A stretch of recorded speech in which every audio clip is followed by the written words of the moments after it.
नमस्कार, सादर जय जिनेंद्र। क्षमा ब्रेकिंग जैन न्यूज प्रतिदिन प्रातः, दोपहर एवं रात्रि में देश भर से संपूर्ण जैन समाज से संबंधित सही और सकारात्मक समाचारों के लिए देखना और सुनना न भूलें। साथ में आपसे विनम्र निवेदन है कि यदि आपने इस चैनल को सब्सक्राइब नहीं किया है तो कृपया अवश्य कीजिए और शेयर और लाइक करके धर्म प्रभावना में सहयोगी एवं सहभागी बनिए। इस कार्यक्रम के पुण्यार्जक नमन करता है राजू जैन, शुभ्र जैन, पूर्णया जैन, सिमरन जैन एवं समस्त वारदाना परिवार, पार्श्वनाथ इंडस्ट्रीज, जैन श्री इंटरप्राइजेज, राजू जैन वारदाना, गुना। आज 18 जनवरी है, फरवरी।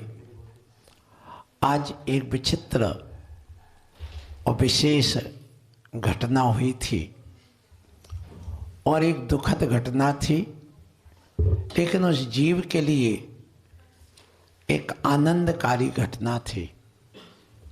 वो है आचार्य गुरुवर विद्यासागर जी महाराज। शनिवार की रात थी और रविवार का सुबह था। रात 2 और 3 के बीच में उस जो ये शरीर है, इस शरीर से प्राण पखेरु उड़े, ये सबको पता है। और पूरे सुबह से 5 बजे से जिस जिसको समाचार मिला तो शोक की एक लहर दौड़ गई थी। ऐसा जैसे हमने सब कुछ खो दिया हो, कुछ बचा ही ना हो। खासकर जो उनसे जुड़े हैं उनके लिए तो विशेष यह दुखद घटना थी। उनमें हमारे देश के प्रधानमंत्री और मध्य प्रदेश के मुख्यमंत्री आदि मुख्य थे और राष्ट्रीय शोक की तरह भी ये मनाया गया। उस सबने अपने अपने विचार व्यक्त किए थे। आज मुझे भी वह दिन याद आ रहा है, 2 साल पूर्व का, विशेष रूप से गुरु का, जब उन्होंने अपने इस नश्वर शरीर से उस आत्म तत्व को पृथक अपने आत्म लीन होकर के छोड़ा। यह जीवन की अंतिम घड़ी, अंतिम परीक्षा और अंतिम सुखद क्षण होता है। दुनिया के लोग मृत्यु के बाद शोक मनाते हैं, लेकिन हम जैन मुनि शोक नहीं मनाते, क्योंकि शोक का काम ही नहीं करते। हम लोग कभी शोक का काम नहीं करते। हमारे भगवान शोक की बात नहीं करते, अशोक की बात करते हैं। इसलिए अशोक वृक्ष के नीचे बैठ करके वो उपदेश दिया करते हैं। और ऐसा आज का यह प्रसंग जो आपको अनायास मिला है, शायद आपको तो ध्यान होगा भी नहीं, मुझे तो ये लगता है। इसलिए ना हमने चित्र का अनावरण किया है, ना कोई दीप प्रज्वलन किया है, ना कुछ किया है। आकर के सीधा हमने यह आयोजन किया है और उस किले को देखकर, ऐतिहासिक उन इमारतों को देखकर, उन मंदिरों को देखकर, मूर्तियों को देखकर यहाँ आपके नगर में ये नरवर मैं आया हूँ। और यहाँ के जो प्रमुख हमारे पूर्व विधायक लक्ष्मी नारायण जी गुप्ता जी कहाँ बैठे हैं, सामने विराजमान हैं। वर्तमान के पद्मा महेश्वरी, संदीप जी महेश्वरी सामने बैठी हैं। आशीर्वाद आपको। हमारे नगर के अतुल जी, अरविंद जी, जिनेश जी, देवेंद्र जी, नेमी चंद जी, अभी जो संचालन कर रहे थे विमल जी, हाँ, ये सभी जो हैं ये विशेष रूप से इस समाज के धरोहर हैं। समाज के लिए बहुत कुछ दिया है और ये आते हैं, वापस बुला नहीं सकते। स्मरण ही हमारे उनके प्रति पूरी सबसे बड़ी श्रद्धा, समर्पण, भक्ति है। ये ध्यान रखिएगा। इतिहास है, इतिहास को भुलाया जा सकता है, मिटाया नहीं जा सकता है। और जो मिटाने की कोशिश करता है उससे बड़ा गुनाहगार कोई नहीं होता। लेकिन इस देश में आकर के इतिहास मिटाया है लोगों ने, चाहे वो अंग्रेज आए हों और चाहे वो मुगल आए हों, चाहे वो मोहम्मद कासिम आए हों। इनने हमारे इतिहास को मिटाया है। आगरा में, आप ग्वालियर में चले जाइए, 13,000 मूर्ति उस किले के अंदर हैं। दिगंबर जैन समाज की कितनी, और एक रात में सर कलम किया गया मात्र द्वेष की वजह से। मतभेद होना अलग है, मतभेद होते हैं, मतभेद एक नया दर्शन देता है, नया चिंतन देता, नई खोज देता है, लेकिन मत देश हिटलर और नादर शाह पैदा करते हैं। इसलिए मतभेद तो हो लेकिन मत देश नहीं होना चाहिए। जब जब मत देश हुआ है तब तब यहां पर ऐसी दुर्घटना युद्ध हो गए हैं और ये इतिहास को मिटाने की कोशिश की गई है, लेकिन इतिहास मिटाने वाले मिट गए, लेकिन इतिहास मिटा नहीं, आज भी वो अमर है, ध्यान रखना। इसलिए कहना चाहूंगा, आपके नगर में आए हैं आप लोग, यहाँ पर अच्छे ढंग से यह सुन रहे हैं। अभी मेरे सामने एक ग्रंथ रखा गया था, जो ग्रंथ बड़ा अच्छा एक ग्रंथ था जैन दर्शन का। मैं आप लोगों को बताऊं, हम जैन हैं। जैन किसे कहते हैं? जो जिन को मानता है उसको जैन कहते हैं। जिन कौन होते हैं? जो इंद्रियों को जीतते हैं। हमारे भगवान ने इस भूमि को नहीं जीता है, हमारे भगवान ने किसी देश को नहीं जीता है, और बेटा रत्न है, ये ध्यान रखना। रत्न है, ये ध्यान रखना। रत्न का महत्व क्या होता है ये आप जानते हैं, और वह पारसमणि रत्न पुत्र को कहा है। क्यों? जिसको छूता वह सोना हो जाता है, ध्यान रखना। इसलिए आपके पारसमणि रत्न है कहां? जैन समाज अपने पांव पर कुल्हाड़ी पटक रही, आज सवर्ण समाज अपने पांव पर कुल्हाड़ी पटक रही है, ध्यान रखिएगा। क्यों पटक रही है? क्योंकि जितने गरीब लोग हैं, खाने के लाले पड़े हैं, चड्डी सिलाने को पैसा नहीं, ध्यान रखना, खाने को भोजन नहीं, वे एक एक दर्जन बच्चे पैदा कर रहे, चार चार शादी कर रहे हैं। आप समझदार हैं, जानते हैं। और जिनके यहां करोड़ों अरबों की संपत्ति है, वो सिर्फ एक बच्चा पैदा कर रहा है। परिणाम क्या निकल रहा है आप सबको पता है। गरीब और गरीब होता चला जा रहा है, और अमीर होता चला है। इससे द्वेष और नफरत और बढ़ता चला जा रहा है। और जब जब ये द्वेष और नफरत, और जब बराबरी की लड़ाई लड़ने लग जाते, तुमने यहाँ एक कुटिया बनाई, हम यहाँ बनाएंगे, तुमने यहाँ एक मड़िया बनाई, हम यहाँ मस्जिद बनाएंगे, बस समझ लेना अब युद्ध की तैयारी चालू हो गई है। सावधान रहिए, तुम्हारे घर में एक डंडा भी नहीं मिलेगा, ध्यान रखना।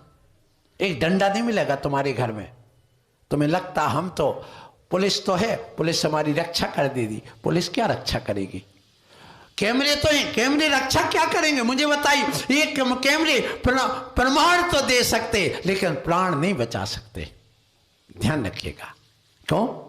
जब तक प्राण बचाने वाला आएगा तब तक तो वो स्वाहा करके चला जाएगा। आप कैमरे से पूछते रहो क्या करेगा, पकड़ते रहो, ढूंढते रहो, लेकिन तब तक तो सब कुछ खो दिया।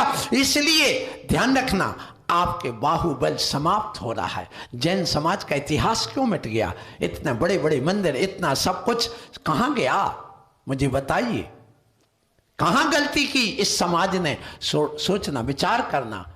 तुम सिर्फ पैसे के पीछे भागे हो, उस लक्ष्मी के सोना चांदी के पीछे भाग रहे। ध्यान रखना, राम एक स्वर्णमय मृग के पीछे भागा तो सीता का हरण हो गया, और तुम पैसे के पीछे भाग रहे तो तुम्हारी बेटियों का हरण हो रहा है। ध्यान रखना, तुम्हारा सब कुछ चला जाएगा, कुछ भी नहीं बचेगा। मात्र रावण तो एक, राम तो सिर्फ एक हिरण के पीछे भागे थे, तुम कितने हिरण के पीछे भाग रहे? जरा सोचना, विचार करना।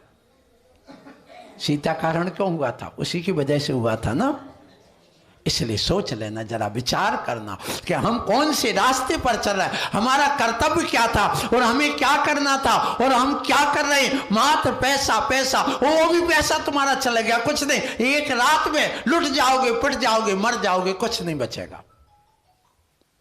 बस एक बार इशारे तो किया जाना है। सब तैयारियां हैं, सब तैयारियां, ध्यान रखिए।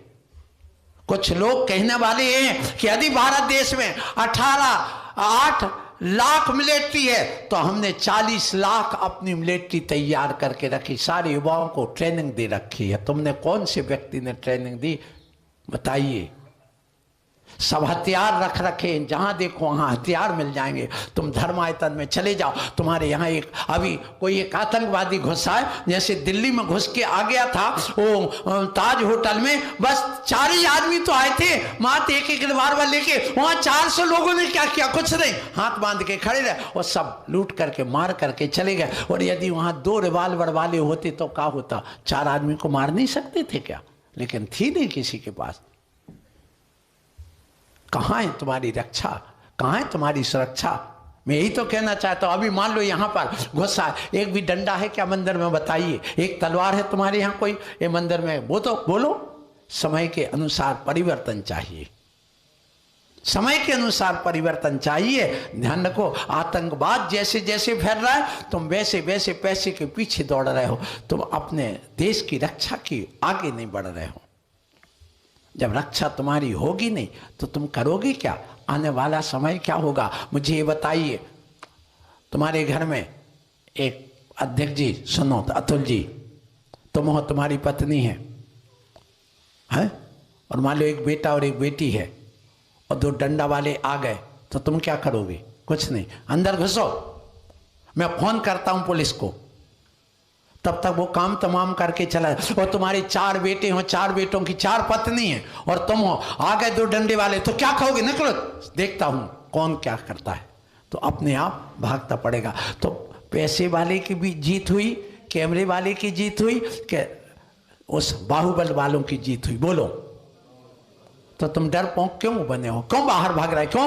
उनके पास, जिनके पास बाहुबल है, लोकतंत्र के अनुसार जी रहे, तुम राजतंत्र के अनुसार जी रहे हो। लोकतंत्र के अनुसार तुम्हारी नीति एक भी नहीं है, ध्यान रखो। लोकतंत्र में जन समुदाय का महत्व होता है, पैसे का, मकान का, इस जमीन का कोई महत्व नहीं हो। तुम्हें मात्र एक दृष्टि है, किस पर? एक प्लाट पर तुम्हारी दृष्टि है, और लोगों की दृष्टि पूरे देश पर है। हमारा प्रधानमंत्री बन जाए, हमारा राष्ट्रपति बन जाए, हमारा नौकर बन जाए, हमारा ड्राइवर बन जाए, हमारा सब्जी बेचने वाला बन जाए, हमारा दुकानदार बन जाए, हमारे कपड़े वाला बन जाए, हमारे सोना चांदी वाला बन जाए, मतलब क्या होगा बताइए? आप सोच रहे मेरे प्रवचन समझ में आ रहा है कि नहीं? तुम्हारी सोच कहां है? और मुट्ठी भर बचे, उसमें भी आपस में लड़ाई झगड़े, संगठन क्यों नहीं है? ये समाज फैली क्यों है?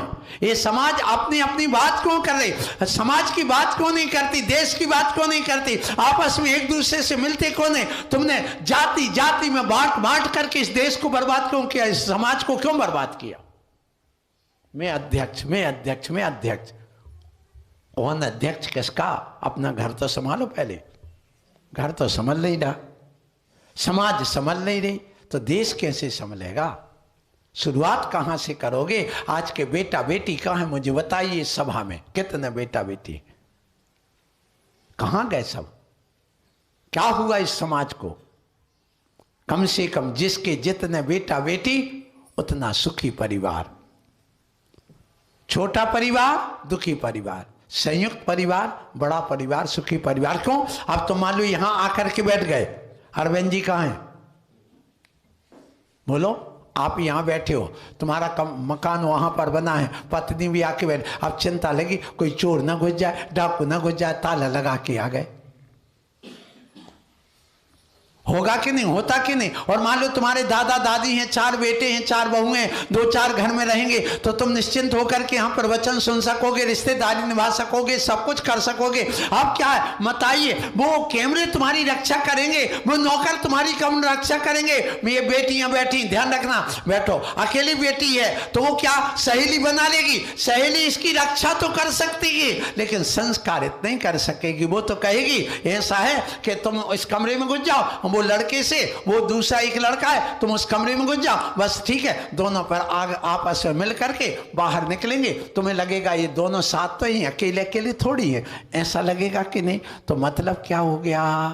यदि 2 बहनें होंगी तो कोई लड़का देखेगा, तुम किससे दोस्ती करे? कौन है? हम अभी पापा से कहेंगे, सुबह चोर चोर मुंह से निभारोगे, तुम भी तुम नहीं कहना, हम तुम्हारी नहीं कहेंगे, तुम अपनी नहीं कहना, दोनों बस। इसलिए कुछ दिन में रबू चक्कर हो गई, भाग जाती हैं। गलती किसकी हो रही बताइए, जरा विचार करना। आपको मेरा प्रवचन समझ में आ रहा कि नहीं? इसलिए जब तुम्हारा घर ही सुरक्षित नहीं रहेगा, तुम्हारे घर में संतान ही नहीं होगी, तुम्हारे घर में आपस में प्रेम नहीं होगा, मन मुटाव रहेगा, तो तुम आत्मा का ध्यान इन परमात्मा की भक्ति कैसे कर पाओगे? आज मंदिर में कितने लोग पूजा करने जाते, मैं मंदिर गया था, वहां पीछे वहां कौन है सुरक्षा के लिए? एक भी व्यक्ति हो वहां रहता है? तो इतना बड़ा मंदिर बना के तुम क्या करना चाह रहे हो? Kshama breaking Jain news YouTube channel पर विज्ञापन देकर धर्म प्रभावना में बने सहभागी। विज्ञापन देने हेतु संपर्क कीजिए मोबाइल नंबर 9026900740 एवं समाचार एवं वीडियो भेजने हेतु WhatsApp number 9335236222। Kshama breaking Jain news YouTube channel देखने के लिए आपको बहुत बहुत धन्यवाद। सादर प्रणाम, सादर जय जिनेंद्र।